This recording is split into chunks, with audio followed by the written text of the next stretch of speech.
இப்போ முக்கியமாக வந்து விசிகேக்கு அகெயின்ஸ்டாக அமமுகவில் வந்து கதிர்காமு அவர் வந்து போட்டியிடுறாரு. பட் அவர் பேரில் ஆல்ரெடி வந்து ஒரு பாலியல் சம்பந்தமான ஒரு குற்றம் கேஸ் இருக்கிறதா வந்து சொல்லப்படுதே சார். நான் வந்து பெரியகுளத்திற்கு சென்றிருந்தேன். பெரியகுளம் வந்து தேனி மாவட்டத்தில் இருக்கிற ஒரு பகுதி.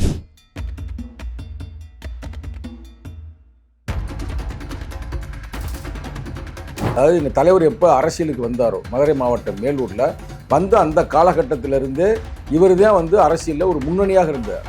இன்னமும் சொல்ல போனால் விடுதலை சிறுத்தையுடைய மூத்த உறுப்பினர் யாரா முதல் ஆள் அப்படின்னா அது ஆற்றரசு என்ற சக்திகள் மாவட்ட செயலர். அப்புறம் ஓபிஎஸ் அவர்கள், இப்போ அவர் இங்கே இந்த கூட்டணிக்கு வந்திருக்கிறார்கள். அவருடைய பையன் ரவீந்திரன் என்று எண்ணுகிறேன். அவங்க எல்லாருமே வந்திருந்தாங்க, தொண்டர்கள் வந்திருந்தாங்க. நாங்கள் வந்து சிறப்பாக அங்கே மாலை அணிவித்தோம். மக்கள்கிட்ட போய் நம்ம எப்படி என்னன்றதை பார்ப்போம் அப்படின்றதுக்காக சில இளைஞர்களை தயார் செய்து, அந்த இளைஞர்கள் வந்து கட்சி முத்திரை இல்லாமல் ஒரு 10 இளைஞர்களை ஜெனரலாக போய் நீ அங்கே போய் இருக்கிறத போய் ஸ்டடி பண்ணிட்டு வாங்க அப்படின்னு நாங்கள் ஒரு நாள் ஃபுல்லாக அனுப்பினோம். அங்கே இருக்கிற குக்கர் சின்னத்தில் போட்டு இருக்கின்ற கதிர்காமுவா பேரே காமுகுன்னு இருக்குது. அவர் மேலே பாலியல் குற்றச்சாட்டுகள் இருக்குன்னு பரவலாக பேசுகிறாங்க எல்லா இடத்துலையுமே. ஒரு காலத்தில் அண்ணா திராவிட முன்னேற்ற கழகத்திற்கு ஒரு எதிர்ப்பாக இருந்த ஞாபகம் இருக்கா? அந்த காலகட்டத்தில் இவர் மேலே இந்த பாலியல் குற்றச்சாட்டுகளை உருவாக்கியவர்களே அண்ணா திராவிட முன்னேற்ற கழகம் தான். இந்த போட்டோ கட்டாலும் இப்போ வெளியில் வருது பார்த்தீங்களா, வீடியோலாம் எல்லாம் வந்து அவர்கள் வெளியிட்டது தான். ரெண்டாவது இவருக்கு வந்து எப்படின்னா, இவர் வந்து மதுரை மாவட்டத்தை சார்ந்தவர். ரெண்டாவது பார்ப்பதற்கு மிகவும் எளிமையாக இருப்பார். எல்லார்ட்டையும் அவர் இறங்கி போய் கீழே வந்து மக்களை சந்திக்கக்கூடியவர். இது அந்த மக்களுக்கு ரொம்ப பிடிச்சி போகுது. இப்போ விடுதலை சிறுத்தையில் 8 தொகுதியில் இவருடைய தொகுதி இன்னைக்கு வந்து கன்ஃபார்ம் ஆயிடுச்சுன்னு வச்சுங்களேன். அப்போ இப்படி எல்லாமே ஒரு கால சூழ்நிலைகள் வந்து ஆற்றரசு என்ற சக்திகளுக்கு சாதகமாக அமைகிறது. அப்போ இந்த சாதகத்தில் வைத்து பார்க்கப்படும் போது வெற்றி என்பது உறுதியாக்கப்பட்டு இருக்கிறது. இப்போ 2வது இடத்துக்கு யாருக்கு அப்படின்னு பார்க்கும்பொழுது இவங்க என்ன சொல்றாங்கன்னா, குக்கரை விட முந்திரன் டிவிக்கு அப்படின்ற மாதிரி அங்கே இருக்கிற நமக்கு கிடைச்சிருக்க ரிப்போர்ட். அப்போ இருக்கும்போது விசிகேக்கு இப்போ டிவிகே வந்ததுனால ஏதாவது ஒரு பெரிய டிராபேக் இருக்கும்? இல்லை, டிவிக்கு வந்ததுனால வந்து அது கிடையாது. ஆனால் ஒரு திட்டமிட்டு மீடியாக்களில் பரப்புறாங்க. என்ன பரப்புறாங்கன்னா, விடுதலை சிறுத்தைகளில் அதுவும் குறிப்பாக விடுதலை சிறுத்தை சொல்ல தலித்து ஓட்டு போகுது அப்படின்னு. எங்களுக்கு அவங்க போகிறத பற்றி எங்களுக்கு கவலையும் இல்லை. எங்கள் தலைவரே ஒரு மேடையில் என்ன சொல்கிறாருன்னா, நான் அரசியல் இன்னைக்கு வந்து தலைவராக இருக்கிறேன்னா அதுக்கு வந்ததுக்கு முக்கியமான காரணம் தம்பி ஆற்றல் அரசுங்க அப்படின்னு தலைவரே பதிவு செய்திருக்கிறார். ஆலோ ஷானவாஸை பற்றி நீங்களே நிறைய விஷயங்கள் வந்து தம்பி அப்படின்லாம் சொல்லிட்டு அவருக்கு அட்வைஸ்லாம் பண்ணீங்க. அவருக்கு வந்து பரப்புரைக்கு அவருக்கு டீட்டெயில்ஸ் கொடுத்தாலும் அவர் வந்து போய் பரப்புரை பண்ணலை அப்படின்னு அவர் பேரில் ஒரு குற்றச்சாட்டு இருக்குது. வந்துட்டாரா சார் இப்போ?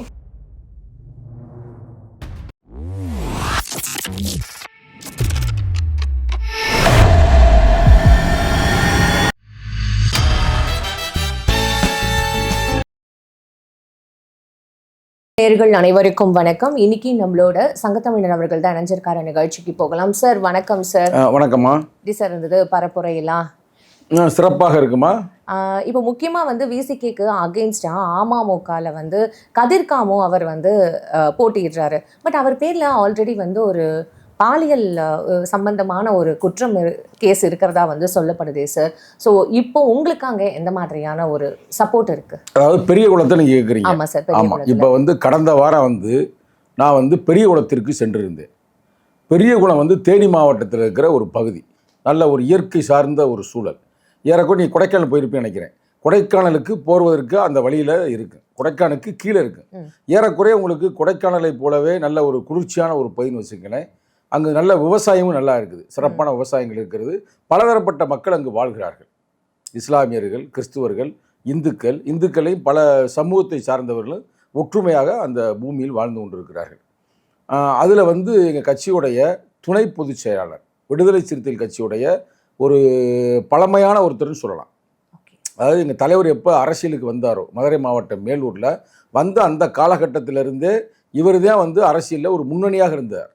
இன்னமும் சொல்ல போனால் விடுதலை சிறுத்தையுடைய மூத்த உறுப்பினர் யாரா முதல் ஆள் அப்படின்னா அது ஆற்றரசு என்ற சக்திகள். அவர் நமக்கு ஒரு அண்ணன் தான் அவர் நமக்கு. சரிங்களா? அதனால் நம்ம அங்கே போய் பிரச்சாரத்தை செய்யலாம் அப்படின்றக்காக நம்ம அங்கே சென்றிருந்தோம். அங்கே போனதுமே மிக சிறப்பாக அமைந்தது. ம். ஏப்ரல் 14 புரட்சி அம்பேத்கருடைய அந்த தினத்திலே நாங்கள் அங்கே சென்றிருந்தோம்.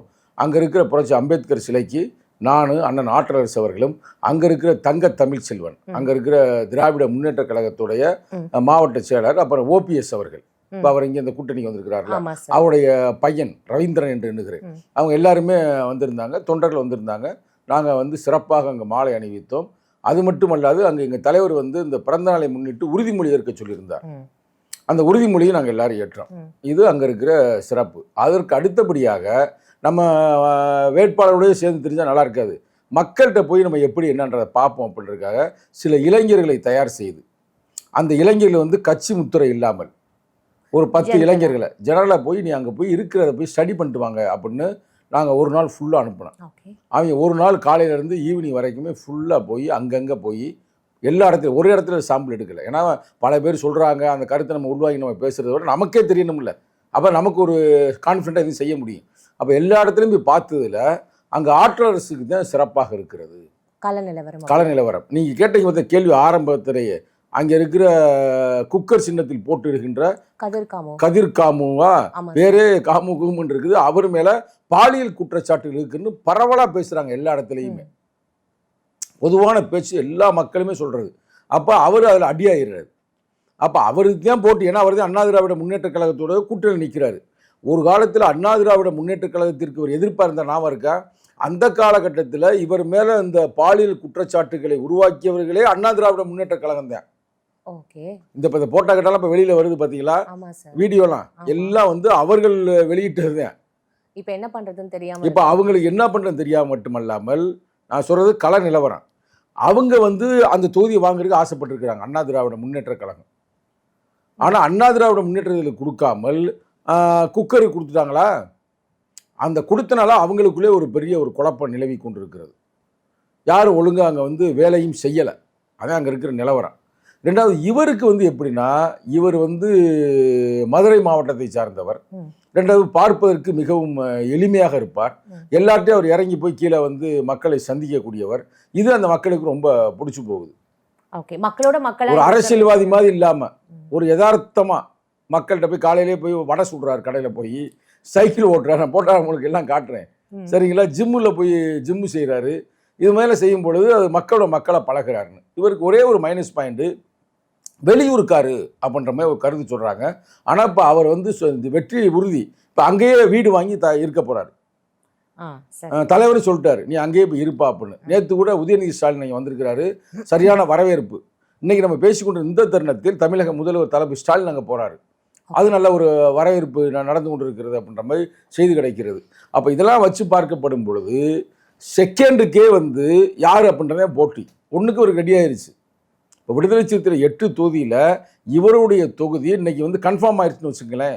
இவர் தான் வந்து அங்கே வின் பண்ணுவார். அதாவது தேர்தலுக்கு முன்னாடியே இவ்வளோ உறுதியாக நாங்கள் சொல்கிறோம்னா அங்கே இருக்கிற பொசிஷன் இதில் என்னென்னா நம்ம அதாவது அந்த இதையும் வச்சு நம்ம பார்க்கணும். அங்கே இருக்கிற வந்து ஓபிஎஸ் புதுசாக கட்சிக்குள்ளே வந்திருக்கிறாரு. அதாவது இதற்கு முன்னால் ஓபிஎஸ் அங்கிட்டு தான் ஜெயித்து தான் அவர் முதல்வரானார். அப்போ அந்த தொகுதியை வந்து எப்படியாவது நம்ம வந்து சேர்ந்துருக்கோம் திமுகக்குள்ள, இவரை ஜெயிக்க வச்சாத்தான் நமக்கு ஒரு மரியாதை. அவர் வீடு அங்கே தான் இருக்குது, கட்டமைச்சிடணும் எப்படியாவது நம்ம இவரை. பெரிய குளத்தில் தான் ஒரு வீடு. யார் வீடு? ஓபிஎஸ் வீடு. இப்போ ஓபிஎஸ்க்கு அது ஒரு சேலஞ்ச். நம்ம ஒரு கட்சிக்குள்ளே வந்திருக்கிறோம், அப்போ நம்ம அந்த கட்சிக்குள்ளே வந்திருக்கப்ப நம்ம அவரை எப்படியோ ஜெயிக்க வைக்கணும் அப்படின்னு. அதேமாதிரி தங்க தமிழ்ச்செல்வன் எம்பி இருக்கார் பார்த்தீங்களா, அவர் எங்கள் தலைவருக்கு மிக நெருங்கிய நண்பர். பார்லிமெண்ட்டில் நீங்கள் பார்த்தீங்கன்னா தெரியும், 2 பேரும் பக்கத்தில் உட்காந்துருப்பாங்க.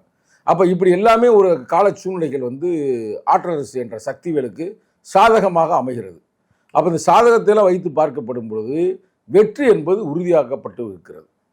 ஸோ அங்கே பானை சின்னம் 100% வந்து 100க்கு 100 நீ டாப்பிக்கே போட்டுடலாம். விடுதலை சிறுத்தைகளுக்கு ஆற்றரசுக்கு வெற்றி உறுதியாகிவிட்டது தேர்தலுக்கு முன்னாடியே. இப்போ அங்கே போட்டி நடக்கிறதே 2ஆம் கட்டத்தில் யார் வருவா அப்படின்னு. சில பேர் என்ன சொல்கிறாங்கன்னா, விசில் சின்னத்தை நிற்கிற அந்த தம்பி வந்து எப்படின்னா சிட்டிக்குள்ளேயே அவர் வீடு. இன்னமும் உங்களுக்கு நான் விழாவரே சொல்லணும்னா, இப்போ ஒடுக்கப்பட்ட அது தலித் தொகுதி, அது தலித்து மக்களுடைய பிரதிநிதியாக இப்போ வந்து 3 சமூகம் இருக்குது. நீங்கள் கேள்விப்பட்டிருப்பீங்க, பறையர், அதேமாதிரி அருந்ததி மக்கள், அதே மாதிரி தேவேந்திர குல வேளாளர்கள். இப்போ இவர் வந்து யாருன்னா பறையர் சமூகத்தை சார்ந்தவர் ஆற்றல் அரசு. ஆனால் நீ சொன்ன அந்த பாலியல் குற்றச்சாட்டுல இருக்கிற பார்த்தீங்களா, அவர் அருந்ததி சமூகத்தை சார்ந்தவர். சார் நீங்க கதிர்காமுன்னே சொல்லலாம் சார். அவர் பேர்ல இப்படி இருக்குன்னு சொன்னதுனால நீங்க உடனே அதையே அட்ரஸ் பண்ணி இந்த மாதிரி இல்லை, நீங்கள் படங்கள்லாம் நீங்கள் பார்த்தீங்கனாலே உங்களுக்கே தெரியும். என் படங்களை பூரா பரப்பி நான் ஏடிஎம்காரனே பரப்பிட்டேன், நம்மளாம் பரப்பலை, விடுதலை சிறுத்தைகள் பரப்பலை. சரிங்களா? இப்போ வந்து அப்படிப்பட்ட அவருக்கு வந்து அவர் ஒரு அருந்ததி சமூகத்தை சார்ந்தவர். சரிங்களா? அப்போ அவர் வந்து ரெண்டாவது வந்து ஒரு டாக்டர் முடிச்சு எம்டியா இருக்கிறாரு, மக்கள்கிட்ட தொடர்புகள் எல்லாமே இருக்கிறாரு. உங்களுக்கு புரியுத பாயிண்ட்டு. ஆனால் அந்த இவர் விசில் சின்னத்தில் இருக்காரு பார்த்தீங்களா, அவர் அந்த ஊர்லேயே மண்ணின் மைந்தர். அவர் வந்து அந்த குறிப்பிட்ட சமூகத்தை பறையர் சமூகத்தை சார்ந்தவர். அப்போ என்ன ஆகுதுன்னா, அங்கே அடர்த்தியாக இருப்பது அந்த குறிப்பிட்ட சமூகம் தான். இஸ்லாமியர்கள் அதிகமாக இருக்கிறாங்க. அப்போ இப்படிலாம் இருக்கும் பொழுது இப்போ இரண்டாவது இடத்துக்கு யாருக்கு அப்படின்னு பார்க்கும் பொழுது இவங்க என்ன சொல்கிறாங்கன்னா, குக்கரை விட முந்திரும் டிவிக்கு அப்படின்ற மாதிரி அங்கே இருக்கிற நமக்கு கிடைச்சிருக்க ரிப்போர்ட். சார் இப்போது தலித் மக்களோட ஓட்டு எவ்வளோ முக்கியமாக பார்க்கப்படுது அப்படின்றது நமக்கு தெரியும்ல சார். தலித் மக்கள் ஆகட்டும் சரி, இல்லை சிறுபான்மையினர், அவங்களோட ஓட்டு வந்து ரொம்ப இம்பார்ட்டண்ட்டான ரோல் தான் ப்ளே பண்ண போகுது இந்த எலெக்ஷனில். ஸோ அதுவும் டவுன் சவுத்தில் இது ரொம்ப இம்பார்ட்டண்ட். அப்போ இருக்கும்போது விசிகேக்கு இப்போ டிவிகே வந்ததுனால ஏதாவது ஒரு பெரிய ட்ராபேக் இருக்கும்? இல்லை, டிவிக்கு வந்ததுனால வந்து விசிகேக்கு வந்து நல்லது தான். எப்படின்னா அவர்கள் வந்து எப்படின்னா ஒரு குறிப்பிட்ட ஓட்டை வந்து எடுக்காமல் இருக்க மாட்டாங்க. அவங்களுக்கு ஒரு குறிப்பிட்ட ஓட்டு போகும். அது யாருடைய ஓட்டு அப்படின்னா, சில பேர் என்ன சொல்கிறாங்க, தலித்துக்கள் ஓட்டு போகுதுன்னு சொல்கிறாங்க பார்த்தீங்களா, அது ஒரு தவறான செய்தி. விடுதலை சிறுத்தைகள் இருக்கிற தலித்துகள் அறிவு சார்ந்தவர்கள், அம்பேத்கர் கோட்பாடுகள் உள்வாங்கியவர்கள். அவங்க யாருமே அந்த பக்கத்து போகிறதில்ல. எவன் அவங்க கட்சியில் போகிறாங்கன்னா, நம்ம பார்த்த வரைக்கும் இப்போ திமுகலையும் தலித்து இருப்பான்ல, அதிமுக தலித்து இருப்பான்ல, காங்கிரஸில் தலித்து இருப்பான்ல, பிஜேபியில் தலித்து இருப்பான்ல, அந்த இளைஞர்கள் அரசியல் படுத்தப்படாதவர்கள், ஒரு கவர்ச்சி நோக்கத்தில் தான் போயிருப்பாங்க. அவங்க அந்த பட்டு போகிறாங்க. இன்னும் சொல்ல போனால் திமுகலேருந்து கூட அவ்வளோவா போகலை. போகிறது எல்லாமே அதிமுக மற்ற அமைப்புகள்லேருந்தே போகுது. அப்போ இப்படி போகும் பொழுது விடுதலை சிறுத்தைகளுக்கு எந்த பாதிப்புமே இல்லை.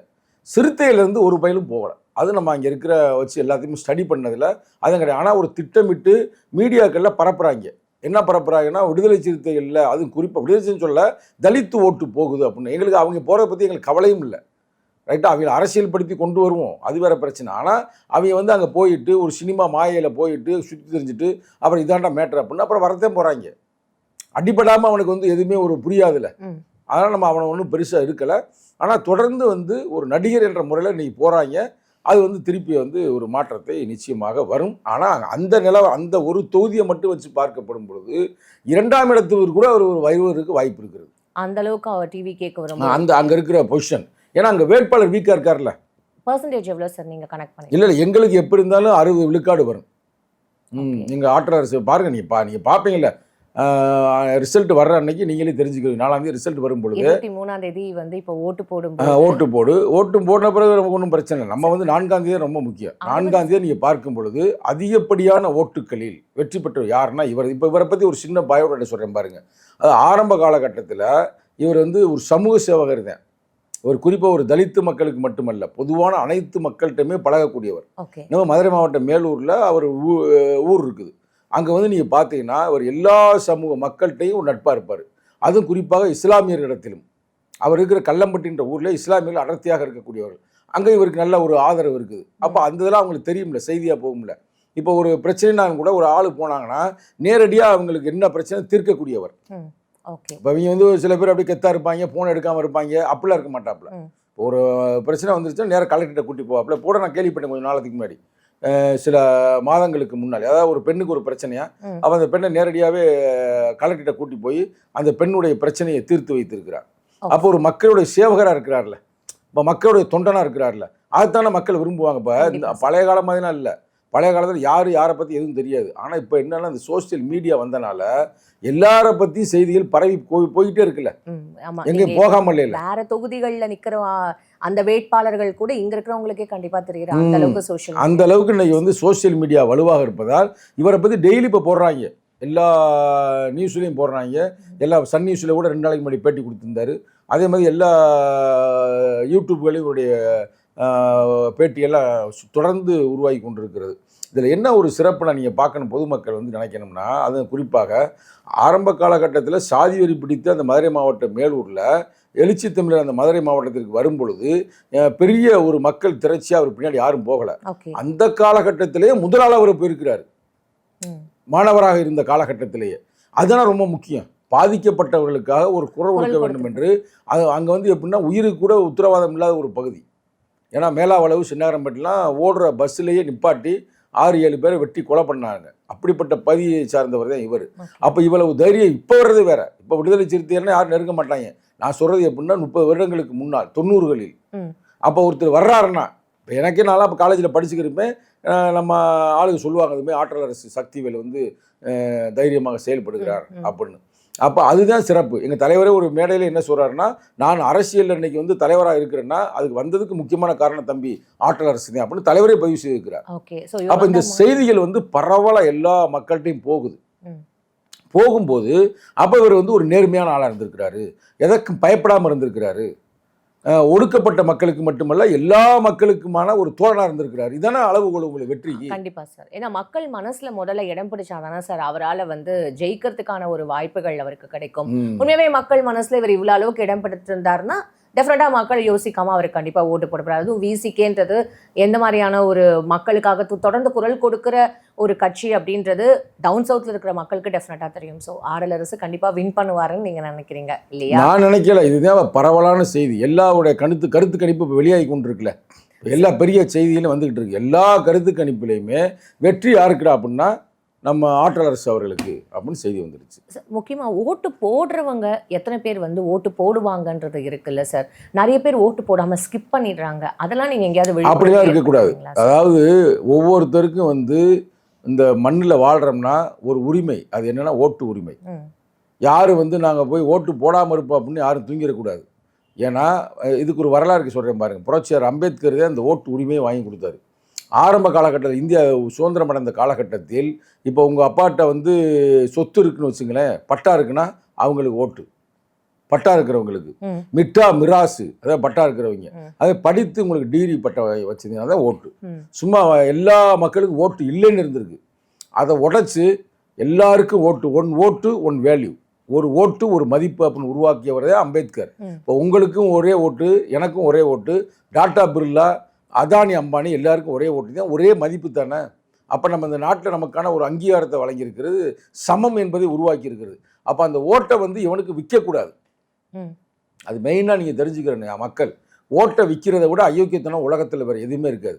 அவன் ஓட்டை வாங்குறதுக்கு வரையும் அரசியல்வாதி போகிறான், சரிங்களா? அது அவன் ஆசைக்கு வெற்றி பெற வேண்டும் என்று. ஆனால் உன் உரிமை நீ விற்றுக்கிற, வெறும் 1000 ரூபாய்க்கு நீ வாங்கி உன் ஓட்டை விற்றேன்னா அன்னைக்கு உனக்கு ஏதோ ஒரு யூஸாக இருக்கலாம்.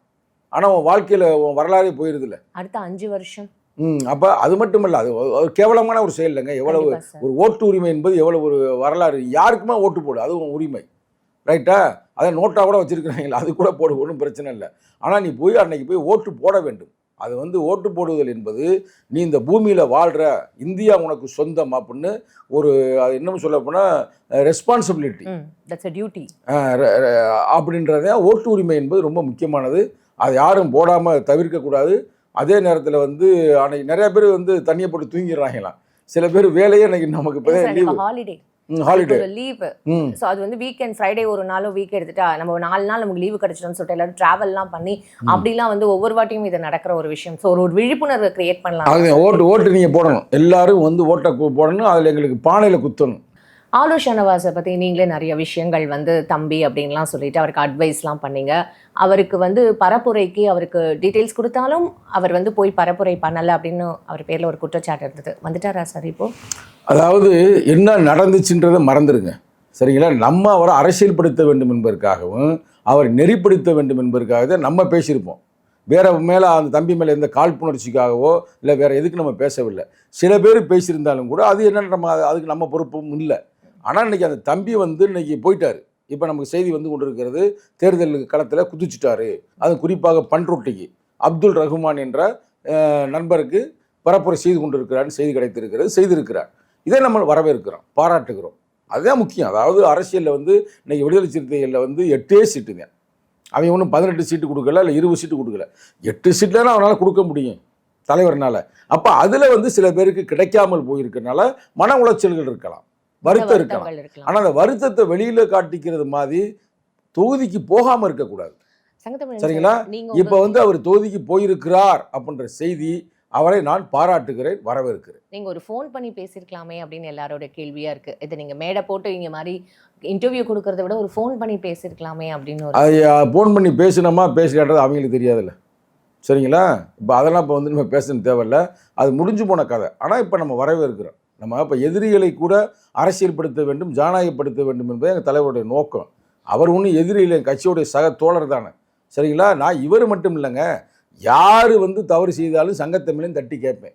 சும்மா எதிராளிகளை மட்டும் பிஜேபியை பேசணும், அங்கே இருக்கிற சங்கிகளை பேசணும், சனாதனவாதிகளை பேசணும், நம்ம கட்சிக்குள்ளே சில பேர் சனாதனவாதியாக இருப்பேன், அவனை பார்த்தா பேசாமல் இருக்கணும் அப்படின்ற கொள்கையோ கோட்பாடோ நமக்கு இல்லை. அம்பேத்கர் என்ன சொல்லியிருக்கிறாரு? யார் நம்மளை பாராட்டினாலும் சரி, பாராட்டவில்லை என்றாலும் சரி, உன் கடமையை செய். உன் கண்ணுக்கு முன்னாடி ஒரு அநீதி நடக்குதுன்னா அதை தட்டி கேட்கணும். தூரத்துலேருந்து கேட்போம்டா, அங்கேனா கேட்போம்டா, இங்கெல்லாம் கேட்க மாட்டோம் அப்படிலாம் இல்லை. அந்த எண்ணத்தில் நம்ம பேசியிருப்போமே ஒழிய வேறு எந்த காழ்ப்புணர்ச்சியோ எந்த வகையான ஒரு உள் நோக்கமோ இல்லை. இப்போ அவர் வந்துட்டார், அவரை வரவேற்கிறோம், பாராட்டுகிறோம்.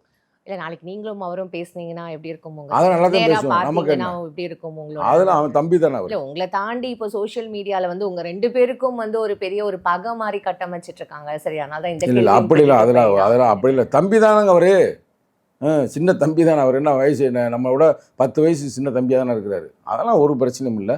இப்போ என்ன நோக்கம் வந்து என்ன, இப்போ எங்கள் கட்சியில் வந்து ரஜினிகாந்த் சீட்டு கொடுக்கல, அதேமாதிரி என்ன எத்தனை பேர் சொல்லிகிட்டே வரட்டுமா, ஒவ்வொருத்தர் பேரை சொல்லட்டுமா, அவங்களாம் அப்போ என்ன பண்ணுவாங்க? இப்போ சந்திரகுமாருக்கு சீட்டு கொடுக்கல, எல்லாளனுக்கு சீட்டு கொடுக்கல, இன்னும் ஆதிமொழின்ற ஒரு பெண்மகளுக்கு சீட்டு கொடுக்கல, எல்லா மீட்டிங்கும் வரக்கூடிய ஒரு பெண்மகள், எங்கள் மீட்டிங் நடந்தாலும் நீங்கள் அந்த பெண்ணை நானும் நிறைய பேர் அட்வைஸ் பண்ணியிருக்கேன், இப்படிலாம் வந்து கஷ்டப்பட்டு ஏமா அப்படி நெருக்கடியில் இருக்குது, இல்லைண்ணே அந்த தலைவர் சொல்லிட்டாரு, அதுமாதிரி நான் சில பேர் மறந்து போயிட்டேன்.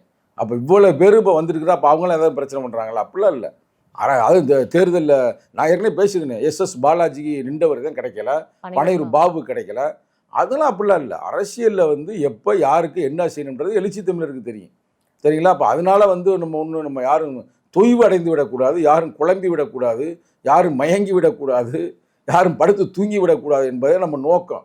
சரிங்களா? இப்போ நான்லாம் ஒரே ஒரு நாள் எனக்கு வருத்தமாக இருந்துச்சு, அடுத்த நாள் நம்ம அந்த சுழற்சியில் வந்துட்டோம்ல. இப்போ நமக்கு ஒரு விஷயம் நல்லா கேட்டுங்க, இப்போ ஒரு செயல் வந்து நமக்கு இந்த நேரத்தில் ரொம்ப மகிழ்ச்சி அளிக்கும், நல்ல மகிழ்ச்சியாக இருக்கும். ஆனால் அதே செயல் சில நாட்களுக்கு பிறகு பெரிய வருத்தத்தை கொடுக்கும். அது எல்லா பேரோட லைஃப்லையும் இங்கே நடக்கும். சில செயல்கள் வந்து அன்னைக்கு வருத்தமாக இருக்கும், ஆனால் பின்னாடி பார்த்தீங்கன்னா அது ரொம்ப மகிழ்ச்சியாக இருக்கும். இது மனிதனுடைய உலகியல் இயங்கியல் கோட்பாடு. அதனால் நமக்கு எல்லாமே நல்லது தான் நடக்கணும் அப்படின்னு நினைக்கக்கூடாது, இல்லை எல்லாமே சிக்கல் வந்துச்சுன்னு தொய்வடைந்துடும் கூடாது. இதுதான் வந்து அனைத்து பெரிய அறிஞர் பெருமக்கள் இந்த கருத்தை சொல்கிறாங்க. அந்த வகையில் வந்து இந்த கருத்தோடு சேர்ந்து நான் உங்களுக்கு ஒரு கருத்து சொல்ல விரும்புகிறேன். நீங்கள் அரசியலை கேட்டனால ரைட்டா, அரசியலில் வந்து இதுதான் அப்படின்னு யாருக்குமே எதுவுமே தெரியாது. அதை கூட புத்தர் சொன்ன மாதிரி நீ எதை விதைக்கிறாயோ அதை தான் அறுவடை செய்வாயின்னு சொல்லுவார் புத்தர். அது கூட என்னென்னா இந்து மதத்தில் இருக்கிற கர்ம பலனை கூட சொல்லலாம். இப்போ இதில் கூட பகவத்கீதை என்ன சொல்லுது? Seek to perform your duty but lay not claim to its ஃப்ரூட்ஸ்ன்னுது. கடமை செய் பலனை எதிர்பார்க்குதுன்னு. அது மாதிரி சில கருத்துக்கள் இருக்கலாம். அது அரசியலுக்கு எவ்வளோ பொருந்துதுன்னு நீங்கள் மட்டும் பாருங்களேன். எதை விதைக்கிறாயோ அதை அறுவடை செய்வான்றது வந்து எவ்வளோ பாருங்கள். ஆனால் அதை மட்டும் நம்ம சொல்ல முடியாது, என்ன நடக்குன்னு ஒரு சூட்சமும் இருக்குது. இப்போ டாக்டர் கலைஞர் மு கருணாநிதியும் ஜெயலலிதா அம்மையாரை மட்டும் எடுங்க, 2 பேருக்கும் எவ்வளோ கடுமையான அரசியல் இருந்துச்சா இல்லையா? யாராவது பார்க்க முடியாத அரசியல் இருந்துச்சு. ஆனால் கடைசி காலகட்டத்தில் நல்லா பாருங்கள், அந்த அம்மா வந்து ஹாஸ்பிட்டலில் கடந்தது டாக்டர் கலைஞர் மு கருணாநிதி ஐயாவுக்கே தெரியாது, உணர முடியல. அந்த நேரத்தில் அவர் அப்படி ஒரு பொசிஷனில் இருந்தார். அதே மாதிரி யார் முதல்ல இறந்து போனது யார்? ஜெயலலிதா அம்மா. அப்போ அது வந்து ஐயாவுக்கே தெரியாது. அது செய்தி இதுதான் உலகம். நீங்கள் வந்து இப்போ கேட்டதுக்கே சொல்கிறேன், சந்தித்தால் என்ன அப்படி இப்படின்னு பகை உணர்வு வந்து நம்ம அப்படி வளர்க்கக்கூடாது. நம்ம அந்த செயலுக்கு தான் பார்க்கணும். அது வந்து இவங்க பெரிய ஆளுமை. இதெல்லாம் வந்து இப்போ ஒரு அரசியலுக்காக நான் பேசலை, பொதுமக்களுக்கு இதை புரிஞ்சு கொள்ளணும், இளைஞர்களை புரிந்து கொள்ள வேண்டும். அந்த செயல் தான் நமக்கு சிக்கல். ஒரு தப்பு செஞ்சாலும் தட்டி கேட்குறேன். இப்போ எங்கள் தலைவரே இருக்கிறாரு, பிஜேபி பிடிக்காதுதான், அதனால் வந்து மோடியோ அமித்ஷா வந்தாருன்னா கை கொடுக்குறாருல்ல. அண்ணன் பொன்னார் இருக்கார் பார்த்தீங்களா, பொன்னார் கூட நெருங்கிய நண்பர் எங்கள் தலைவர் தான். அதுமாதிரி அக்கா இருக்கா தமிழிசை, அவங்களுக்கு நெருங்கிய நண்பர், நானும் நெருங்கிய நண்பர். அவர் வீட்டுக்கார் சவுந்தரராஜன் அவர் சார் எனக்கு ரொம்ப நெருங்கியவர். எனக்கெல்லாம் வந்து ரொம்ப, அதாவது அடிக்க நான் முதல்ல ஃபோனில் பேசிக்கிறோம். அது பல லீடர் இருக்காங்க. அதனால் வந்து யார் இந்த முகாமில் இருக்கிறாங்க அப்படின்றதுக்காக நம்ம ஒருத்தர் இழிவாக நினைக்கக்கூடாது. அவங்க செய்கிற செயல்பாடு தான், அவங்க செய்கின்ற செயல்பாடு. இது ஒன்று. இதுக்கு முன்னாடி பாருங்கள், இந்திராந்தி அம்மா வாழ்க்கையில் இந்திராந்தி அம்மா வந்து பிரதமராகுவான்னு யாரும் நினைக்கல. நேரு இறந்ததுக்கு பிறகு பல தலைவர் இருந்தாங்க, உங்களுக்கே தெரியும். ஆமா சார். ஆனால் இந்திரா காந்தி அம்மா திடீர்னு வந்துச்சா? ம். இந்திரா காந்தி அம்மாவுக்கு பிறகு அந்த அம்மா நினைச்சது சஞ்சயை கொண்டு வரணும்னு. சஞ்சயை வந்து கொண்டு வரணும்னு நினைச்சிட்டு ராஜீவ் என்ன பண்றாரு, பிளேன் ஓட்டிக்கிட்டு இருக்கிறாரு. ஆனால் பிளேன் ஓட்டுனவர் திடீர்னு இங்கே வர்றாரு. இவர் பிளேன் ஓட்டும் போது இறந்தும் போயிடுறாரு சஞ்சய். நான் அவருக்கு அந்த பழைய வரலாறு இருக்கா? அப்புறம் ராஜீவ்காந்தி அரசியலில் பயங்கரமாக வந்துக்கிட்டு இருக்கிறாரு. வரலாற்றில் ஒரு பெரிய லீடராக வர்றாரு. அதிகமான ஓட்டுகளில் வெற்றி பெற்று ஆட்சியை பிடிக்கிறாரு. அது ஒரு பெரிய, அப்போல்லாம் பிஜேபிலாம் இல்லை. பிஜேபி எங்கிட்ட இருக்கிறாங்க யாருக்குமே தெரியாது. அவ்வளோ பெரிய ஒரு செல்வாக்கில் இருக்கும் பொழுது, நல்ல ஒரு இதில் இருக்கும் பொழுது எங்கே பிரச்சனை ஆகுது? ஈழ பிரச்சனை ஆகுது. ஈழ பிரச்சனை வரும்பொழுது என்ன ஆகிறது? அது உங்களுக்கு அந்த வரலாறு தெரியும். அதாவது மனித வாழ்க்கையில் வந்து என்ன ஏது எப்போ நடக்கும்னே தெரியாது. இப்போ அதை விடுங்க, இந்த போயிட்டு வாங்க. அந்த ஈழ பிரச்சனையே இப்போ ஈழமே சுத்தமாக இதாகி போச்சு. அந்த ஈழ பிரச்சனை கை வச்ச ஒரே காரணத்தை காங்கிரஸுக்கு என்னாச்சு? இப்போ அதான் பாருங்க, ஏதோ ஒரு நமக்கு தெரியாத ஒரு நுட்பம் வந்து உலகியல்ல இருக்குது. அது கர்மான்னு சொல்கிறோமா என்னன்னு சொல்ல முடியாது. எனக்கு ஒரு பெரிய அறிஞர் சொல்லுவாப்புல. அறிஞர்னு யார்? புத்தர் தான். புரட்சி அம்பேத்கருடைய புத்தாண்டு ஜமாவில் பதிவு பண்ணியிருக்கு. இந்த நேரத்தில் நான் உங்களுக்கு சொல்கிறேன், இளைஞர்களுக்கு சொல்கிறேன். கோள்கள்லாம் இருக்குது பார்த்தீங்களா? இந்த கோள்கள் எங்கேயாவது மோதி கொள்கிறதா? புத்தர் சொன்னதாக அம்பேத்கரை பதிவு செய்கிறார். கோள்கள் எங்கேயாவது மோதி கொள்கிறதா? அதே மாதிரி பறவைகளுடைய வளர்ச்சியும் பாரு, அதாவது மரங்களின் வளர்ச்சி, பூக்களுடைய வளர்ச்சியெல்லாம் பாரு. ஒரு பருவங்கள் வந்து ஒரு சரியாக ஒரு சர்க்கிளில் சொல்லி வச்ச மாதிரியே இருக்கும். அதை நல்லா அப்சர்வ் பண்ணினா உங்களுக்கு தெரியும். சூரியன் வந்து உதிக்கிறது ஏதாவது சுலவாகுதா? அதேமாதிரி வளர்பிறை தேய்பிறை எது சிக்கல் வருது, அதோடைய வேலைகளை பிரபஞ்சம் சரியாக செய்து கொண்டிருக்கிறது. ஆனால் நீயும் சரியாக செய் அப்படின்னு யார் சொன்னா? புத்தர் சொன்னதாக புரட்சியாளர் அம்பேத்கர் பதிவு செய்கிறார். எந்த புத்தகம் நம்ப மாட்டாங்க, இப்படிலாமா புத்தர் சொன்னார்னு. புத்தாண்ட் இஸ் தம்மான்ற புத்தகத்தில் அவர் தெளிவுபடுத்துகிறார். இப்போ அவர் சொல்றது அதிசயமாக தானே இருக்கு. எனக்காவது சூரியன் லேட்டாக இருக்கா? அது கரெக்டாக தான். ஆனால் அதில் வந்து ஒரு ஒழுங்கு இருக்குன்றாரு. அவர் சொன்ன டைலாக் அப்படியே சொல்லிட்டோமா, 1000 மகாத்மாக்கள் வருவார்கள் போவார்கள், ஆனால் பிரபஞ்சம் அதனுடைய சக்திகள் அப்படி இயங்கி கொண்டு தான் இருக்கும் அப்படின்றாரு. நம்ம எத்தனையோ பெரிய தலைவர்களை பார்த்துட்டோம். இப்போ எம்ஜிஆரை பார்த்தோம். எம்ஜிஆர்லாம் அரசியலுக்கு வருவார்னு அவரே எதிர்பார்க்கல.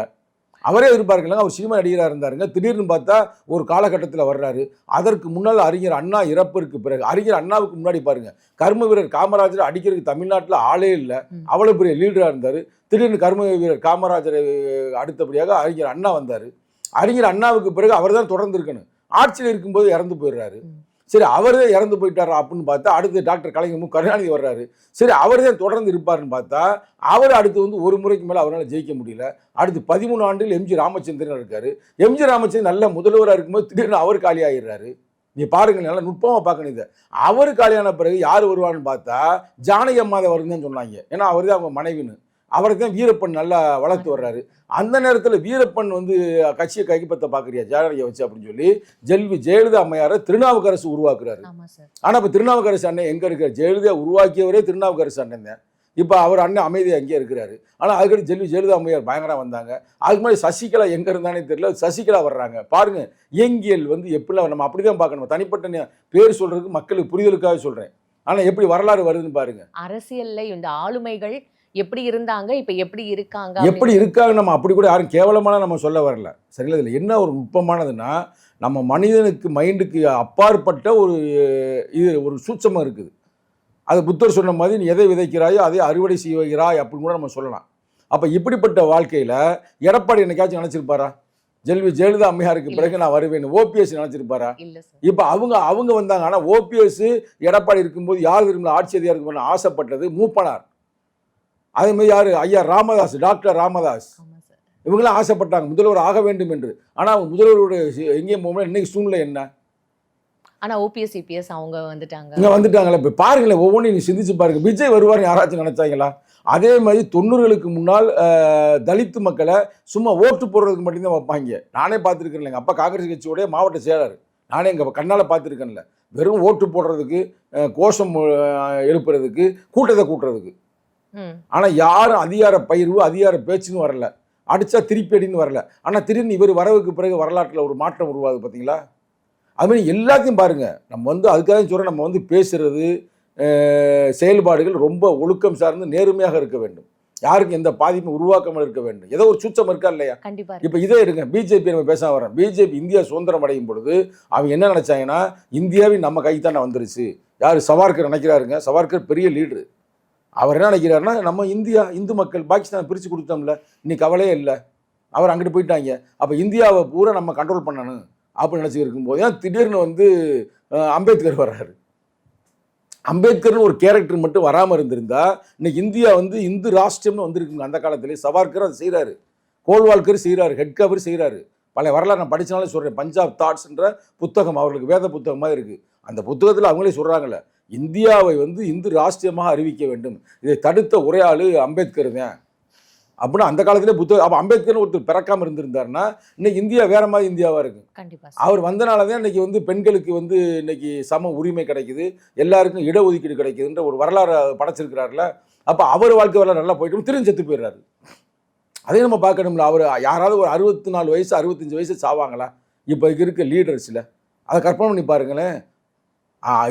அவர் நண்பர் தான் பெரியார். அவர் எத்தனை வயசு? 90க்கு மேலே இருக்கிறாரு.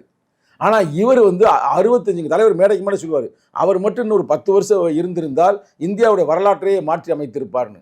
65ல் அவர் இறந்து போயிடுறாரு. இப்போ இதுலேருந்து உங்களுக்கு புரியுதா? இப்போ அதை மட்டும் பாருங்க. இன்னும் நுட்பமாக நீங்கள் போனீங்கன்னா, நம்ம மோடி இருக்கிறார்ல, மோடி இன்னைக்கு நமக்கு பிரதமர், தொடர்ந்து பிரதமராக இருக்கார். நம்ம அவரை வந்து நம்ம ஒன்றும் குறைத்து செய்யலாம். அவரை பொறுத்த வரைக்கும் தனிப்பட்ட முறையில் நம்ம அவரை பாராட்டுவோம். ஆனால் அவருடைய கோட்பாடு பாருங்க, அவர் எந்த கோட்பாடு இருக்காருன்னு உங்களுக்கு தெரியும். ஆனால் அவர் வருவாருன்னு யாரும் கற்பனை பண்ணவே இல்லை. ஏன்னா அந்த காலத்தில் வாஜ்பாய்ன்ற லீடருடைய பக்கத்தில் இருந்தவர் தான் அத்வானி, எல்கே அத்வானி. எவ்வளோ பெரிய லீடரு! எல்கே அத்வானி வந்து தான் வருவார்னு சொல்லிட்டு இருந்தாங்க. திடீர்னு கொண்டாந்து இவரை உட்கார வச்சாங்க. எப்படி மாறும்னே நமக்கு. அப்போ அடுத்து என்ன நடக்க போகுதுன்னு யாருக்கும் தெரியல. இப்போ என்ன நடக்க போகுதுன்றதுமே சொல்லவும் முடியல. இப்போ காங்கிரஸ் ஒரு காலத்தில் நாங்கள் தான்டா எல்லாத்துக்கும் பெரிய லீடர் அப்படின்னு தானே இருந்தாங்க. இப்போ காங்கிரஸ் வந்து பாவமாக இருக்குது. இன்னும் வந்து டபுள் டிஜிட்டை தாண்டலை. இப்போ கூட 98 99 எம்பியே இருக்கிறாங்க. 98 எம்பி நினைக்கிறேன், ஐ திங்க். கரெக்டு தானே? ஆனால் ஒரு காலத்தில் வந்து அவங்க தான் அதிகமான எம்பியில் வெற்றி பெற்றவர். இந்திரா காந்தி அம்மா காலத்துலையும் சரி, ராஜீவ் காந்தி காலத்துலையும் சரி, ஏன் ஜவஹர்லால் காலத்துலையும் சரி, வரலாறு எப்படிலாம் மாறுதுன்னு பாருங்கள். உலகம் வந்து எப்படி போகுதுன்னு யாருக்குமே தெரியாது, எந்த திசை நோக்கில் போகுதுன்னு தெரியாது. எதுக்கு சார் சடனாக இப்போ நீங்கள் இந்த விஷயத்தை அதைத்தான் நான் உங்களுக்கு சொல்ல வந்து என்னன்னா, நீங்கள் வந்து என்றைக்குமே நம்ம தான் பெரிய ஆளுன்னு நினைக்கக்கூடாது, யாரையும் பார்த்து இகழ்ந்தும் பேசக்கூடாது. நீங்கள் வந்து சாதாரண ஆள் தானே, யார் பெரிய ஆளா அப்படின்னு நினைக்கக்கூடாது. எல்லாரையும் மனிதனாக மதிக்க வேண்டும். இப்போ முகமது நபி இருக்கிறாரு, இது யாருக்கு நான் சொல்கிறேன்றது நிச்சயம் பார்க்குறவங்களுக்கு புரியும் நினைக்கிறேன். முகமது நபியுடைய கடைசி உரை நீங்கள் நெட்டில் போடுங்க, முகமது நபி லாஸ்ட் வேர்ட்ஸ் அப்படின்னு போட்டிங்கன்னா அவர் என்ன சொல்கிறாருன்னா, இறை தூதர்னு அவங்க சொல்கிறாங்க. நம்ம அவரை புரட்சியாளர் கூட பார்ப்போம். ஒரு கருப்பனை விட, ஒரு நீக்குரோவை விட ஒரு அரபி உயர்ந்தவன் அல்ல, ஒரு அரேபியை விட ஒரு நீக்ரோ தாழ்ந்தவன் அல்ல அப்படின்னு அவர் கருத்து சொல்கிறாரு. அப்போ இவ்வளவு கருத்துக்கள் இருக்குது. இப்போ வந்து அந்த கருத்துக்களை எல்லாம் நீங்கள் வந்து பார்க்கணும். இப்போ இந்த சங்கி பயிலுக்கு சொல்கிறேன், சங்கி பயிலெல்லாம் பகவத்கீதை படிக்கிறாங்களா படிக்கிறாங்கன்னு தெரியல. 5வது அத்தியாயத்தில் என்ன சொல்கிறாருன்னா, வேதத்தை ஓதும் பிராமணன் நாயை தின்னும் நீசன், எவன் சமநோக்குடன் இருப்பானோ அவன் தான் எனக்கு உயர்ந்தவன், எனக்கு நண்பன். இதில் அர்த்தம் புரியுதா உங்களுக்கு? எல்லாரையும் ஒரே கண்ணோட்டத்தில் அல்ல. அது மட்டுமல்ல, மைய புள்ளி என்ன? வேதத்தை ஓதும் பிராமணன் நாய். இப்போ நாயை சாப்பிட்றாங்க சில பேர், சைனாலாம் பார்த்துருக்கீங்களா? சைனா, ஜப்பான் அங்கிட்டலாம் நாயை தின்னும் நீசன், இவர்கள் எல்லாரிடமும் எவன் சமநோக்குடன் இருப்பானோ அவன் தான் உயர்ந்தவன், அவன் தான் எனக்கு நண்பன். அப்போ அதிலே எல்லாமே அடியாகி போச்சா? அப்போ நீ சாதி ரீதியாக பார்க்கக்கூடாதுன்னு இருக்குல்ல. ஆனால் ஆர்எஸ்எஸ் கும்பல் சாதி ரீதியாக தான் மக்களை பிரிவினைவாதம் ஆட்கிறார்கள். அப்படி செய்யக்கூடாது. அதே மாதிரி திருக்குறளில் என்ன சொல்லுது? உங்கள் வேதம் உங்களுக்கு, எங்கள் வேதம் எங்களுக்கு. அது திருக்குறளில் இருக்குது. ஆனால் இப்போ வந்து இங்கே வந்து நம்ம சொல்கிறோம்ல, இங்கே வந்து என்ன சொல்கிறோம்? இஸ்லாமியர்கள்லாம் ரொம்ப பாவம் அப்படின்னு நம்ம சொல்கிறோம். இதே இப்போ துபாயுமே அங்கே இருந்தோம்ல, அங்கே நம்மளை நசுக்குவாங்க. அவங்களாம் நாங்களாம் இஸ்லாமியர்கள்ரா, நீங்களாம் கபீர்கள்ரா அப்படின்ற மாதிரி நசுக்குவாங்க. அப்போ அப்படி இருக்கக்கூடாது. அங்கே இருக்கும்போது நம்ம தட்டி கேட்போம் தவறு அப்படின்னு. அப்போ எங்கே இருந்தாலும் மனிதனை மனிதனாக பார்க்க வேண்டும். அவனுடைய செயல்பாடு தான் தப்பாக ரைட்டான்னு பார்க்கணும். அவன் எவ்வளோ பெரிய கும்பனாக இருந்தாலும் சரி. அதுதான் தமிழில் என்ன சொல்கிறான்? தீதும் நன்றும் பிறதர வாரா. தமிழர்களை மாதிரி அறிவாளி உலகத்திலே இல்லை. இது உலகத்தில் எந்த புத்தகத்துலேயுமே இல்லை. தீது நீ நல்லா இருக்கிறதுன்னு கெட்டு போகிறதுக்கு நீ தான் காரணம். இதை சுவாமி விவேகானந்தர் சொல்கிறாரு. அவர் life is what our thoughts make இட்னு. நீ எதை விரும்புகிறாயோ அதுவாக மாறுகிறாய், நீ தான் உருவாக்குற. அதனால் இந்த நேரத்தில் அரசியல்வாதிகளுக்கும் சொல்கிறேன், இளைஞர்களுக்கும் சொல்கிறேன். நான் இளைஞர்கள் சேலன்ற முறையில் சொல்கிறேன், நீ வந்து ரொம்ப நான் பெரியார்னு ஆடாத, அடைக்கிடுவாங்க. அதேமாதிரி ரொம்ப கீழே இருக்கிறோம்னு நீ வந்து மனசு தளர்ந்துடாத. அதான் தமிழ் இன்னொரு பழமொழி இருக்குது, எளியவனை வலியவன் அடித்தால், வலியவனை பூதம் அடிக்கும்னு சொல்லியிருப்பாங்க. இதை விட வேறு என்ன இருக்குது? இப்போ ஈரான் சாதாரண நாடுன்னு போய் அடித்த அமெரிக்கா பூதம் மாதிரி அடித்த, ஆனால் உன்னையவே அடிக்கிற இன்னொரு பெரிய பூதம் வருதுல்ல. இப்போ ஆக்சுவலாக இந்த வாரில் வந்து ஈரான் கை தான் ஓங்கியிருக்குது. ஆமா சார். பார்த்தீங்களா பார்க்கல, அது எவ்வளோ தமிழர்கள் எவ்வளோ கரெக்டாக சொன்னாங்க பாருங்க. எளியவனை வலியவன் அடித்தால் வலியவனை பூதம் அடிக்கும். இது வந்து நான் யாருக்கு சொல்கிறேன், நிச்சயமாக நிறைய பேருக்கு தெரியும், இதை பார்க்குறவங்களுக்கு. சரிங்களா? பார்க்கறவங்களுக்கு தெரியும், எனக்கு தெரியல சார். உங்களுக்கு தெரியாத பிரச்சனை பார்க்குறவங்களுக்கு தெரியும். அதனால் எல்லார்ட்டையுமே மனித நேயத்தோடு வாழ வேண்டும். இதைத்தான் புத்தனும் சொன்னார், புரட்சியாளர் அம்பேத்கரும் சொன்னார். Fine sir. உண்மையாகவே இப்போ நீங்கள் வந்து எங்களுக்கு லைஃப் லெசன் சொல்லி கொடுத்த மாதிரி இருந்தது. பெரிய குளத்தில் எப்படி சார் இருந்தது வரவேற்பு இப்போ அப்படின்னு பாருங்க, பெரிய குளத்துலாம் சீட்டு கிடைக்குமான்னு அவருக்கே தெரியாதுங்க. இதுதான் இயற்கையியல் விதி. உண்மையிலே வந்து எங்கள் தலைவர் வந்து ஒரு சிறப்பு செஞ்சாருன்னா, ஏற்கனவே 2 முறை கொடுத்தாரு, 2 முறை அவர் தோர்த்துட்டார். 2 முறையும் எங்கன்னா நன்னிலம்ன்ற ஒரு பகுதி, இன்னொன்று இங்கிட்டு இந்த சைடு தான், 2லுமே அவர் தோற்று போயிட்டார். ஏன் தோத்துட்டாருன்னா, இவர் வேற ஊருக்காரு, சவுத்துக்காரங்க நார்த்தில் கொண்டாந்து பாட்டினாங்கன்னு தோற்று போயிட்டார். ஆனால் இவ்வளோ ஆண்டுகளுக்கு பிறகு நான் கரெக்டாக 2001 அவர் நின்றதே நன்னிலம். எனக்கு நான் இருக்கு அப்போ எத்தனை 25 வருஷத்துக்கு முன்னாடி. சார். இப்போ பாரு 25 வருஷத்துக்கு பின்னாடி எங்கள் தலைவர் வந்து ஒரு வாய்ப்பை கொடுக்குறாரு. எங்கே கொடுக்குறாரு? பெரிய குளம். அப்போ அந்த பெரிய குளம் அவங்க கொடுத்தா தானே கரெக்ட். திமுக, அப்போ திமுக கொடுக்குது. இப்போ ஏதோ ஒரு இயங்கியல் விதி அங்கே நடக்குது. இப்போ பார்த்தோம்னா நான் பெருமைக்காக சொல்கிறேன், இந்த 8 தொகுதிகளில் இப்போ நம்ம கேட்டுக்கிட்டு இருக்கிறேன், பேசிக்கிட்டு இருக்கிறேன். ரைட்டா? எல்லா தொகுதியிலுமே சிறப்பாக இருந்தாலும் கூட எல்லா சிறப்பையும் விட மிக சிறப்பாக இருப்பது எங்கே? இங்க இந்த பெரிய குளத்துல தான். பெரிய குளத்தில் பெரிய வெற்றி வரும்ன்றாங்க. Fine sir. உண்மையாகவே உங்களோட ஆசைப்படி அது கண்டிப்பாக அது நடக்கட்டும் அப்படின்றத நம்மளும் நினைப்போம். ஏன்னா நீங்கள் இயங்கியல் விதியோட நீங்கள் நிறைய விஷயங்கள் வந்து லைஃப் லெசன்லாம் வேற எங்களுக்கு சொல்லியிருக்கீங்க. யாரும் ரொம்ப ஆடாதீங்க, எல்லாமே கொஞ்சம் நாளைக்கு தான் அப்படின்ட்டு அது யாருக்கும் புரியும் அப்படின்னு வேற சொல்லி முடிச்சிருக்கீங்க. தொடர்ந்து நம்ம பேசுவோம். உங்கள் நேரத்துக்கு ரொம்ப நன்றி சார். நன்றி, வணக்கம்.